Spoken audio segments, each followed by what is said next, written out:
Hello and welcome back to the Puncher's Chance podcast. In today's episode, we're going to be having a look back at last weekend's action. That's Adam Azim versus Ohara Davies and the rest of that boxer card in the Copper Box. There's a Queensberry show in the York Hall, as well as a super welterweight class between Tszyu and Murtazaliev.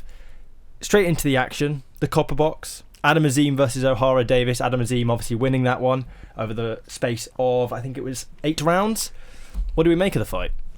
Really impressive, I think, from Azim. This fight was sort of seen as a step up for him against a more experienced opponent in Ohara Davies, and the way he was speaking heading into the fight felt like he had something to prove in terms of after the Ismael Barroso loss. He wanted to sort of put himself back in contention, but hindsight after the fight, obviously he talked that he's retiring and his mind isn't quite in boxing, which I think it's a good thing that he's realised it at the right time, so he's not carrying on when, if your head's not in boxing, then you really shouldn't be taking fights, and he's taking himself out at the right time. But Azim, I thought, was very impressive. He's shown he's at that upper level in terms of especially British prospects, I think, and that Dalton Smith fight just seems like the only logical one to make now next year, I think. I don't know whether it happens or not, but I'd like to see it happen. I think it'd be a really good fight. I think after Saturday night's performance from Azim, I think that fight with Dalton Smith, I'm a lot more confident that it will happen now, because I think it's a lot more competitive, because, let's be honest, that's the best Adam Azim I think I've seen for a while, and there was a lot of pressure on him because people were saying this could be a banana skin fight with Ohara Davies, but he got through it in the end and did it in quite good fashion. And yeah, the next fights, you've got Dalton Smith, you've got Harlem Eubank, which apparently was meant to be Saturday night. It was meant to be Adam Azim, Harlem Eubank. Just the Dalton Smith fight is what everyone wants. Just fight, just do it. What is he, 22 years old? I know there's a talk about rushing him, but if he's stopping people like Ohara Davies, that I believe have taken Jack Catterall the distance, then a fight against Dalton Smith isn't that much of a next step up. So no, it isn't.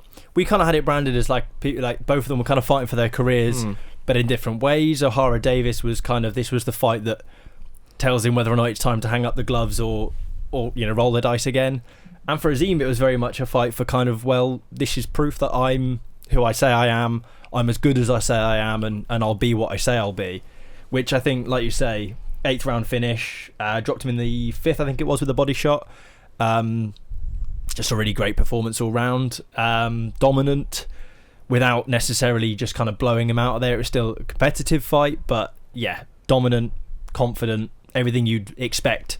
And to be filling, I know obviously we saw Lewis Edmondson and Dan Azeez fought after them, because Edmondson Bowler Cancer is a great ticket seller, but to be able to sell certainly a portion of the Copper Box at that stage of his career, I don't think there's anyone bar Johnny Fisher in this country that's not a huge main event fighter that will sell out the Copper Box. So I think Adam Azim is setting himself up really nicely, and he was, like we said, a very mature performance by a 22-year-old. You know, there was a lot of pressure on him, and he delivered, and we need to see a big fight now for him next. I don't think a fight on the same level as Ohara Davies. No disrespect to Davies, he's had a really good, solid career, and like Ben said, I think it's good to see that he now knows that maybe his time's up in the boxing ring, and to make that decision outside of the ring is probably the best decision you can make, because if you find out in the ring, it could end quite badly. But do you think there's any concern in terms of, obviously, Ohara Davies was thinking before the fight, I think he said whether he won or lost, it was probably his last fight. Is there a concern for Azim that maybe he didn't get the best of Ohara Davies, or do you think it was just the fact that he was too good for him? Yeah, I think there's maybe a degree of that, but you can only beat who you kind of put in front of you, and he did that, and he did that in good fashion. What I liked about it as well, about the performance, was how fresh and snappy he still looked after 8 rounds. I know it wasn't a super fast-paced fight in terms of Ohara wasn't really pushing the pace back for Azim. He had the fight in his control, but we see, like we saw with we've seen with Whittaker over the years, starts off really snappy in his shots, and sort of as the rounds go on, you maybe lose a bit of that snap and a little bit of that, but his hands are frighteningly quick. And that combination that finished the fight with the left hook, I think it was the end. What a shot. So casual. The way you put those 3-4 shots together just looked really, comfortable, natural. and impressive. But yeah, I take what you say with, you know, it was a difficult one because if a really good Ohara Davies turned up and really pushed Azim, the narrative would be, oh, is Azim as good as we think he is? And then if he beats Ohara Davies comfortably, we go, oh, well, Ohara Davies wasn't that great. Well, really, I don't think he could have won in that way. No. So he did what he had to do, pretty much. Talking about some fights that probably didn't get off to the quickest of starts, Dan Azeez and Lewis Edmondson. I'm interested to see what you two think about this, because I've only seen the highlights of it on the Sky Sport YouTube channel, and I feel like they always do a good job with their highlights of whoever won the fight.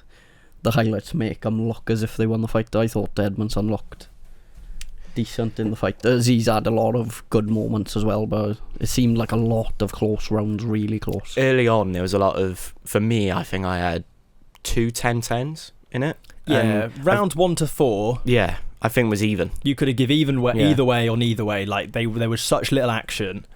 Do you think that Edmondson was concerned about the distance of the fight going 12 rounds at the start of the fight, because he didn't that's start. That's the first time he's gone. Yeah, I know, but not concerned, but I think he managed his energy. I don't know even if he's wary. I think he just managed it, and you could say, because he obviously won himself. I think the later stage, the second half of the fight, he definitely probably won, or certainly was much closer to that. He probably paced himself better than Azeez did over the course of the 12 rounds. The issue is, I think, when rounds are so razor thin, particularly those first sort of 4, 5, 6, so hard to call when you've got Azeez pushing the pace, pushing the energy. You kind of have to, controlling the centre of the ring when there's such little to go from. Maybe that I think that's why a lot of people have given Azeez the decision in their minds, is because he was pushing the pace of the fight. He was, when Edmondson was picking off the odd shot, and I do think he had the more eye-catching shots over the course of the 12 rounds than Azeez did. When Azeez is pushing you, catching you with that strange kind of like crouch and jump through jab that he lands so effectively, I had him up slim, maybe a draw. The one judge that had it 115 112 to Lewis Edmondson, which is an 8 to 4 fight. I don't know where or how you saw that, but it is what it is. And what you need to remember as well, Edmondson had a points deduction, so it could have even been a lot more further. But I think we look at British title fights we've had this year. Dan Azeez was in a belter against Buatsi. We've had Wardley Clark. We've had numerous ones. This one didn't really live up to it, but Edmondson wouldn't care about that. He's now Commonwealth and British champion in his 10th professional fight, and when he was down in Cardiff when we were interviewing him, he was calling one person's name out now, and that's Ben Whittaker. Him and Ben Whittaker now, for me, looks much more appealing now that he's got the British and Commonwealth title, because there's meaning in that fight now, that when Lewis Edmondson goes to Ben Shalom, goes to Whittaker's team for a fight, he's not, in all respect, a nobody. He's the British champion, and that's, for Whittaker then, he could be thinking, well, that's my next step. So I think that's the way. But for me, I thought I did have Azeez up maybe by 2 rounds or 3, but I'm not against Edmondson getting the nod. I think he's a good character to have in boxing, and yeah, where does Azeez go from here now?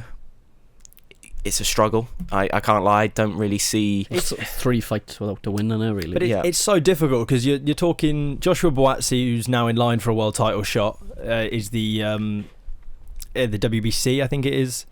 And then you've got the slight slip up in his last fight, and then this one, which is a fight which in any other day he could have probably won. And so, as in terms of optics, 3 losses in a row, or two losses and a draw in a row, you go, is it maybe time? But when you actually look at those, it was a pretty competitive fight against Joshua Buatsi. It was a slight slip up in his next fight, and then a fight that on another day we could be sat here going, Dan Azeez, the British Commonwealth champion, he's held the British belt 3 times. What a brilliant fighter, you know. Instead of now we're saying, is it time to hang up the gloves? Rematch? Because you've seen the last weekend, Better Be Evan Bivol was very close, and it is the same in this division, light heavyweight. They're all close fights. I think a rematch could be a decent fight, but Lewis Edmondson now, get that Ben Whittaker fight. If the Whittaker-Cameron fight is going to a rematch, I wouldn't mind seeing this one as a rematch, and then kind of meet the two. I think either a rematch or I'd like to see Edmondson do a title defence against someone like Craig Richards. Maybe test himself in a different way, but the rematch is a possibility because it was so close, and Azeez will probably feel like he deserves the win, but there's a lot of sort of fights you can make now with Azeez, Edmondson, Boatsy, Whittaker, Liam Cameron, Lyndon Arthur as well. You can put into that. Anthony Yarde. Anthony Yarde is another one. It's a great division. That's a good thing to move on to now. Yeah, I mean, so well, quickly before we moved on, I did want to give some credit to Lewis Edmondson because we've kind of spoken about Dan Azeez.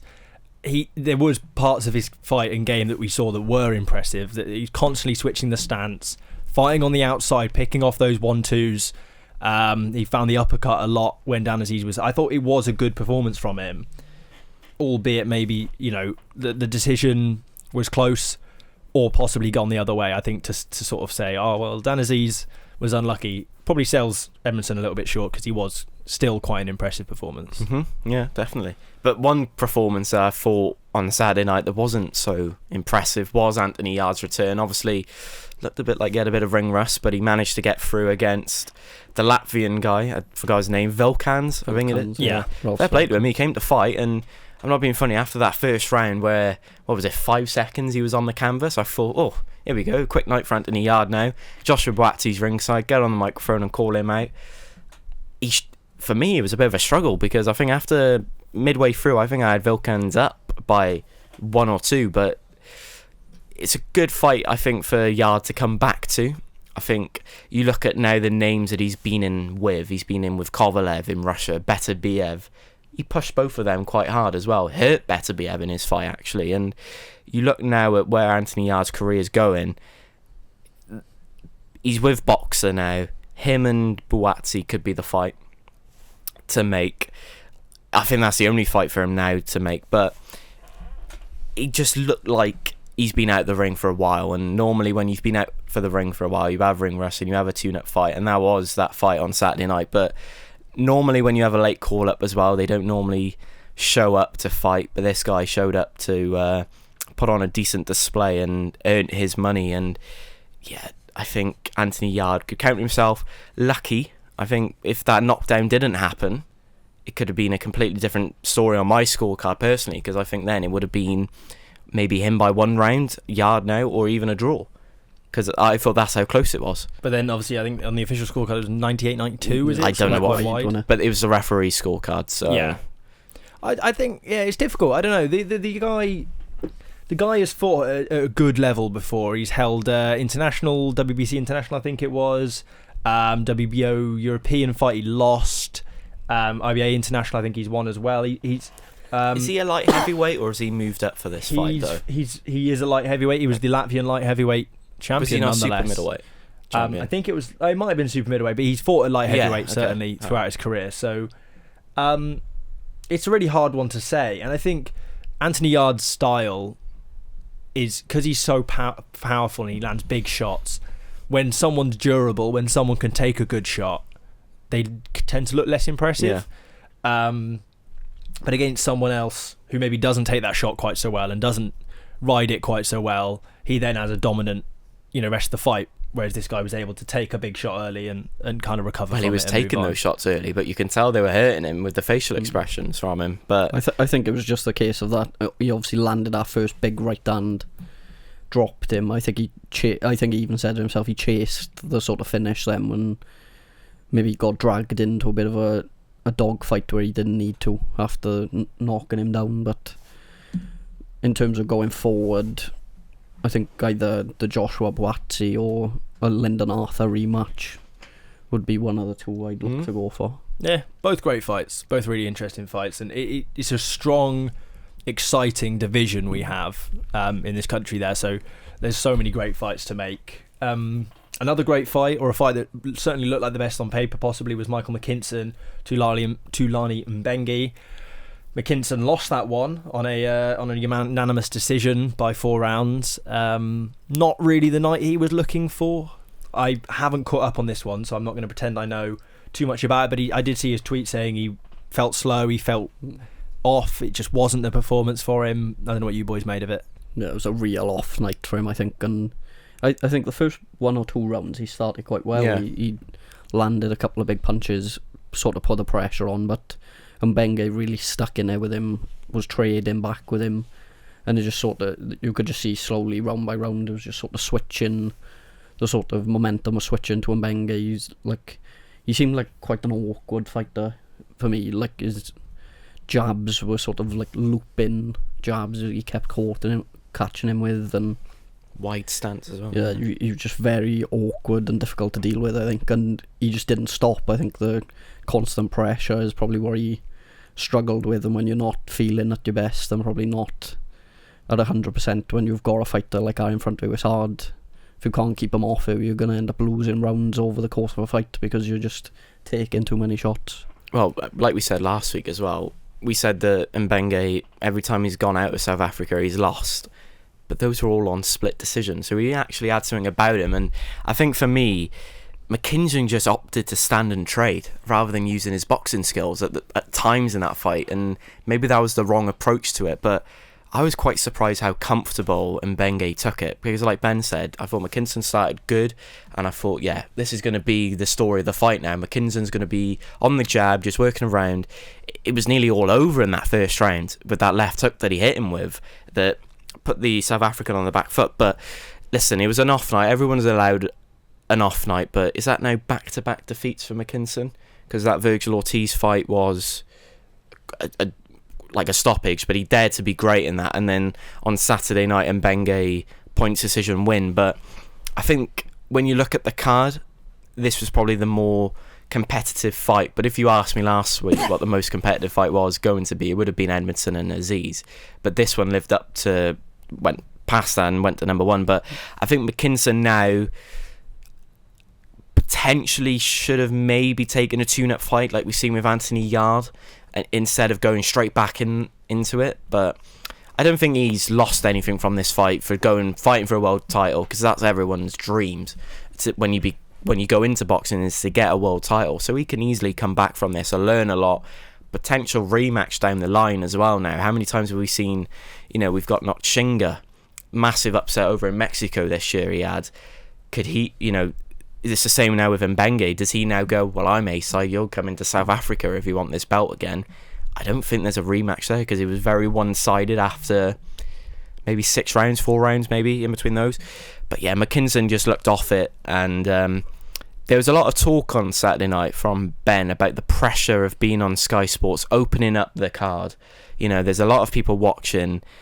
Did that play a factor? Probably not, because not a lot of boxers care about that, but maybe that was something that was in the back of the mind of McKinson. Maybe the loss against Ortiz was in the back of his head, and because we saw that with Tszyu as well. I don't know if you boys have seen that fight when Murtazaliev hit him. He's there checking in the first round to see if his scar wasn't bleeding. So it does affect some of the boxers. A lot of big losses, but yeah, Mbenge was good, solid, and he deserved the win. And it was quite good that he got the win, because normally, how many times have we seen someone come over here and just purely dominate and don't get the results? We saw it earlier in the year, Tasha Jonas and Mikael Meyer. Ben called it to a T.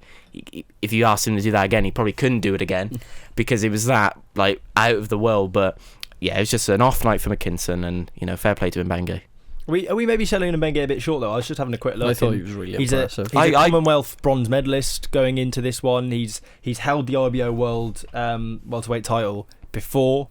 Was this maybe a case of someone you don't know is maybe, and to many degrees how Murtazaliev was to Tszyu. Everyone was saying, oh well, Tszyu's going to win that one.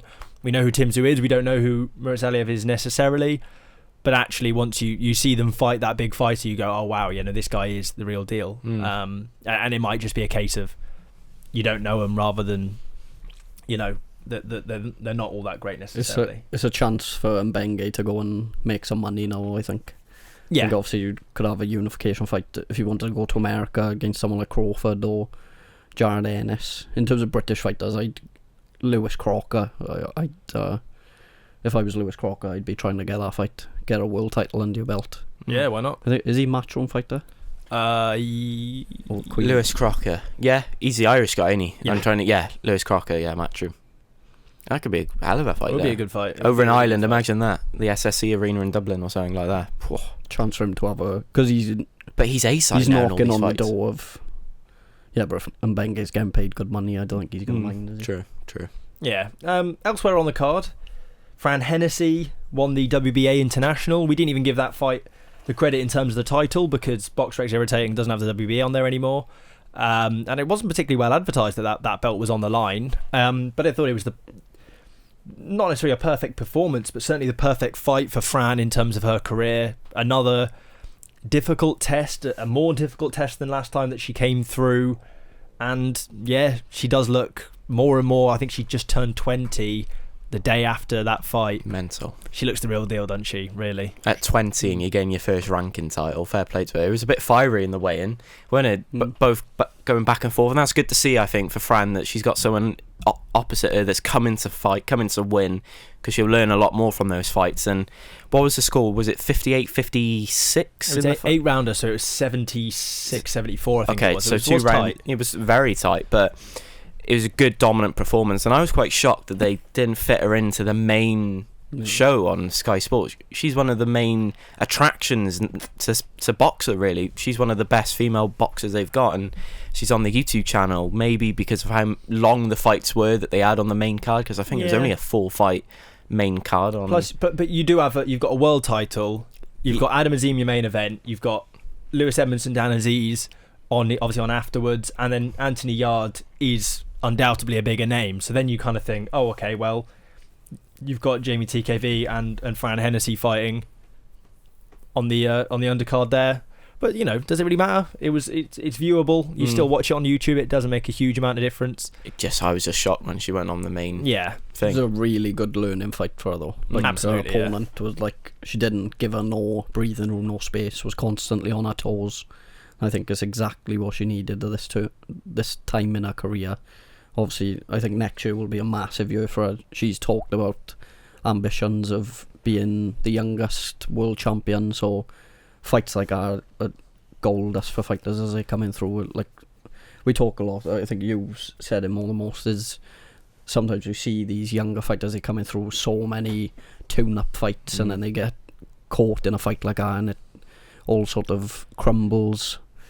But I thought she was really impressive, and it probably will be one of the most important fights in terms of her career, I think. Yeah, I think credit to Boxer how they've built up her fights. You watch them, and each fight there's kind of one more thing that you kind of can say, oh, well, I think in her last fight at Selhurst Park, obviously stadium fight, big fight, but also the opponent was difficult, made her work for it, was strong, was durable, not necessarily as game to win as the girl was on Saturday, but added another thing. And then because she's come through that, then when this girl obviously tries to bring her into a scrap, and that's what she did, she tried to bring her into a fight and trade, and Fran just kept boxing on the outside, boxed smart, closed the distance, and did well with that. It's a great learning fight. And Ben said, obviously, she said she wanted to be the youngest world champion. We have got an interview on the channel where she told us that, so check that out. I'll try and remember to put it in the card on YouTube here, or on Spotify. Just jump over to YouTube and give that one a listen.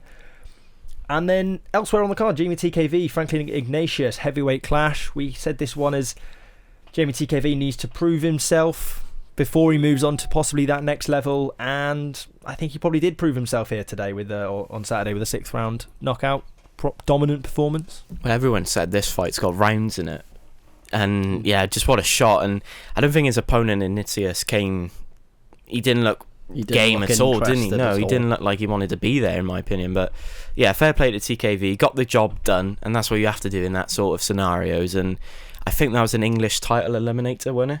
If I'm either English or Southern areas. It was one or the other now, so they're going to be looking at potentially. You look at the names now that they could face Solomon Dakers.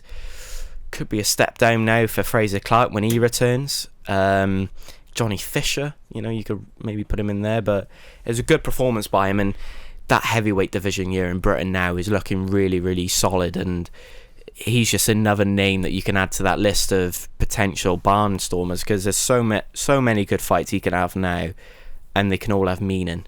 And like Ben said, a lot of fighters who are quite new to their professional career take on people that you know they're going to beat quite easily. They're not going to learn that much. They're just going to learn that they're good at what they do.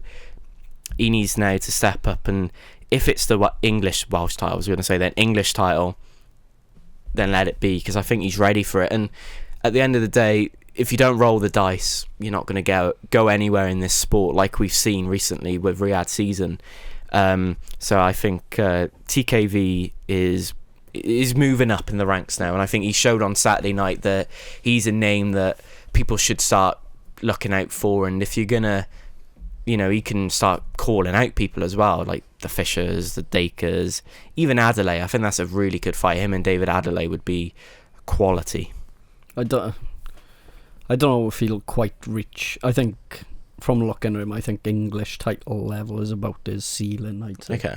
But that was a Southern Area eliminator. Obviously, Nick Webb won that on Friday night against Courtney Bennett. So that is the fight I think that should be made next. Whether it will be because of the old Boxer and Queensbury sort of... Yeah, that's literally what I was thinking. But I don't know whether Nick Webb is officially signed with Queensbury or whether he just... Was he the away fighter in there? Because I think he technically was. We need to remember that Nick Webb won the Boxer heavyweight tournament back in a couple of years back, so... I'm sure they could make it work. Yeah. Well, I'm not being funny. Anthony Yarde is apparently still thingy to Queensbury, so... Yeah, there's legal things there. Yeah. Interesting things in there. Is that a good segment, like, throw into Ben Shalom? We can, quickly. Sam Hickey made his debut. Very Good. impressive over 4 rounds. Shannon Courtney, upsetting defeat to Catherine Tacon Ramos. That one was live on TikTok, I think, which is slightly bizarre. Each to their own. I wasn't watching it, I can't say. I don't know how that works. He said that while saying it was live on TikTok. So I don't know if it's like... if it was apparently now on TikTok, because a pre-season match I watched with the Dragons against Bath, they had it on TikTok, and there's a thing in the bottom corner that you can flip it. Oh, okay. So that's right then. So... Yeah, that was interesting. Another upset. There was a few sort of reasonable upsets on this card. I think 3 away fighters have won their fight on that one. Ben Shalom, like you said, got an audio clip from Ben talking about the possibility of a big fight card coming up, which I think people might like to see. I do.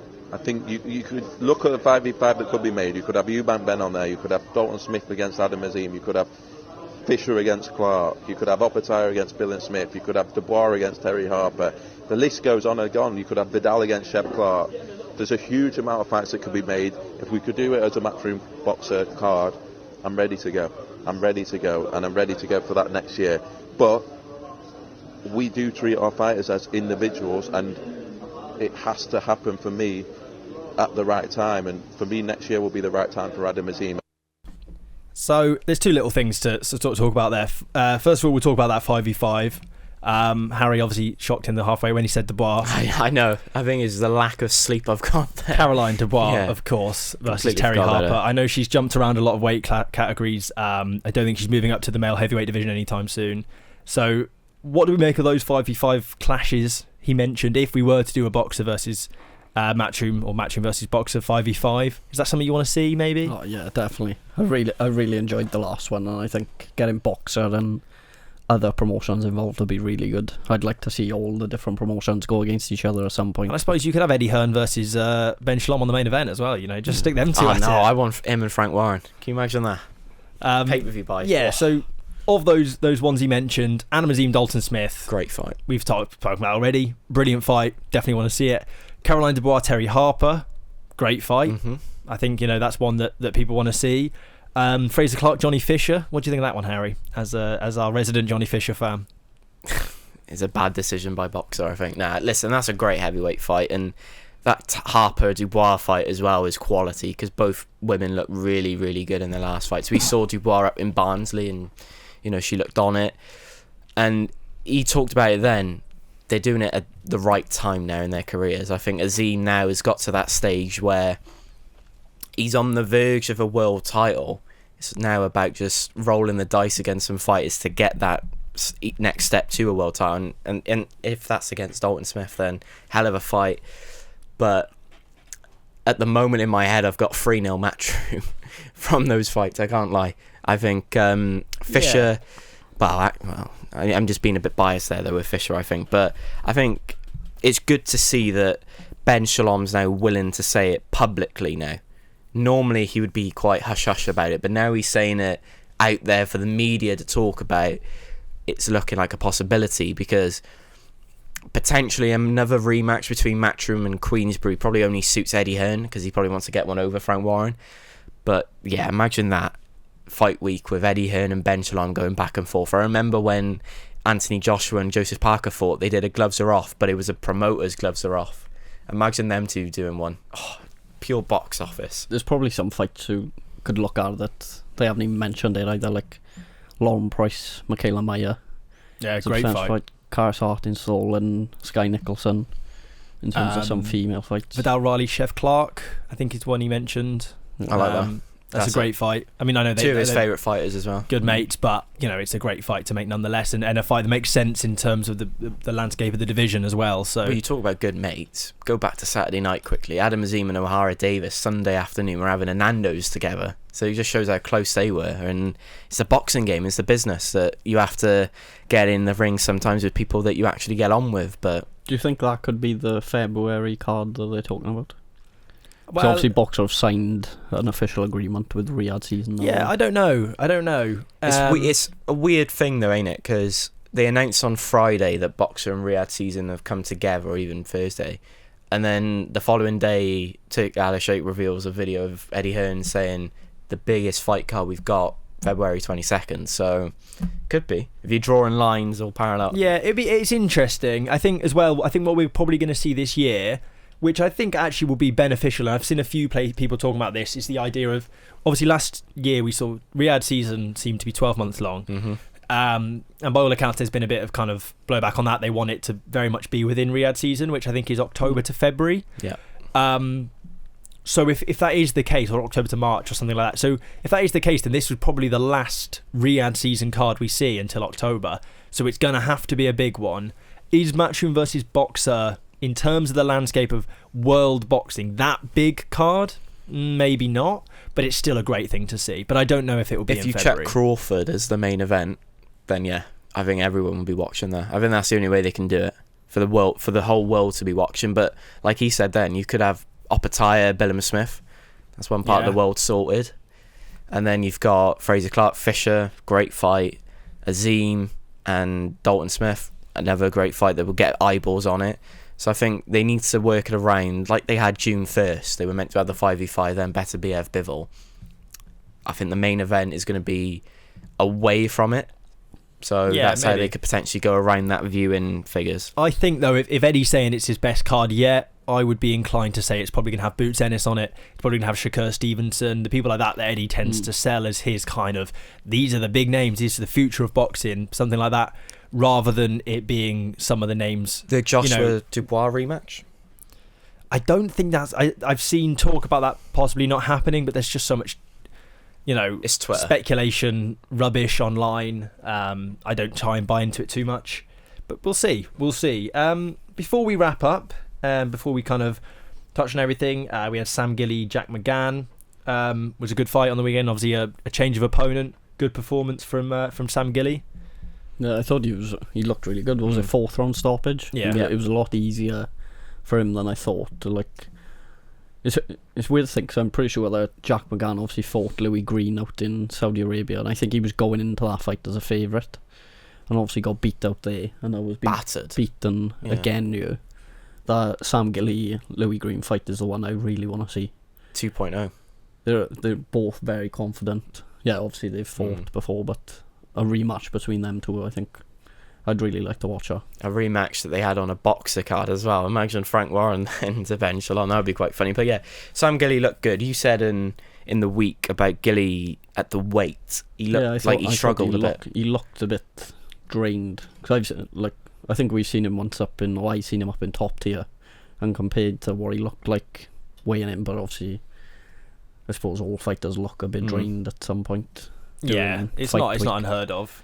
It's just a great fight as well for Gilley. I think if that postponement with Lewis Green, they could have potentially just fingered the whole card off, but at least he got out there. McGann was game. He came to fight. There was no backing away, no shying away, which is always good. and he was getting battered, weren't he? But he was showing heart, and you've got to give him props. Cracking heavyweight fight on there. I think it was Michael Bennett, Nick Webb. I think that's Courtney Bennett, sorry, for the Southern Area title. That was meant to be Nick Webb and Harry Armstrong on a top tier show that you were meant to be at. Great heavyweight fight. Good to see Nick Webb get the win, because like I said last week, a lot of people have their memories of him getting knocked out by Dave Allen, and now he's got, I believe it's his first professional title. So, you know, congratulations to him. Tommy Fletcher, massive. You talk about shock. That's a massive shock on the weekend that he lost via a unanimous decision. Was it? He didn't look great in that fight. And the corner were going to pull him out at one point. And he said in his post-fight interview that he said all the greats have losses. So it's good that he has that sort of attitude. Greats. I can think of a couple greats that don't have any losses, but I know what he means. He was honest in knowing. It was a very good interview. He was the beaten man on that night, and sometimes you need a night like that to kick on in your career. Like there's plenty of fighters that have lost fights and come back and achieved massive things. I was really shocked when I seen that he'd lost the fight, because I've been very impressed with him when the fights I've seen of him. I think he had like 6 stoppages in his first 8 fights as well, so it was a bit of a shock. But yeah, it's just about rebuilding now and coming back, I think. Yeah, absolutely. And then the last one before we wrap up on this one, fight after the main event. Obviously, we saw with Lewis Edmondson and Azeez. What do we think of that as a thing? Boxers have done it a couple of times now. We saw Lee Cutler fight after Chris Billum-Smith in the Vitality Stadium. What do we think of it as a thing that we see? We've seen it with Wasserman as well. The last time that with Charlie Edwards and Asomba, they had this Hamza, I can't remember his name, but I think it's good because it keeps the crowd in there. You know, it's not, you know, a main event that everyone's tuning in for. You want the atmosphere, and if the atmosphere is building nicely, it's good. I was quite shocked though that it was the main event. When you said it, I was thinking, that's a bit strange, but I'm not against it. I think it's the way forward. It's very much the type of thing that you see at local shows that we go to. You don't know the main event until the Friday afternoon before the Saturday. It's all about ticket sales, and if Lewis Edmondson, like as you said, sold a lot of tickets, then why not award him with the main event slot, with everyone who's in that arena is in there to watch him? And that, for me, it's probably the right move to make it, because can you imagine that main event with Azim and Ohara Davies could have been half empty, because the Copper Box didn't look that full from some camera angles. It's a hard venue to sell out. It's a big venue. It's a big venue. Not many people sell it out. I think we, like, because of the Johnny Fisher effect, we expect it to be easy to sell out. Yeah, no one sells those kind of tickets at that level of their career unless you are Johnny Fisher. So it's it's the smart decision to make, and it like you said, it would have been a shame for that Azim and Ohara Davies fight if Edmondson and Azeez had fought first and then half the crowd had emptied out before they were even in the ring. It's not a great look in either for the promoters or anything like that. So, and it's right to sort of the fact that he sold so many tickets. Apparently he sold a very big amount in terms of what was in there. So, like I said, it's right to reward him and give him that main event spot, because that's what most people were there to see, was his fight. Yeah, I think he said something about when we saw him in Cardiff, he had an issue with ticket sales. I think there was a Southampton game on or something, which is a large part of his audience. There was some reason why he didn't sell his tickets as well in that particular one. And it's getting to Cardiff as well. Yeah, but this one was place. Straight from, it was, it clearly sells well, and they got to watch their man pick up 2 titles, so I'm sure they'll be well happy. That pretty much wraps it up for another week of the Punch a Chance podcast. Like I mentioned, there's a few interviews and stuff that I mentioned earlier. Check them out on the YouTube channel. Other than that, we'll catch you on later in the week when we preview Jack Catchell, Regis Prograis, and the rest of that card. Other than that, thank you all for listening. We'll catch you next time. Punch's Chance.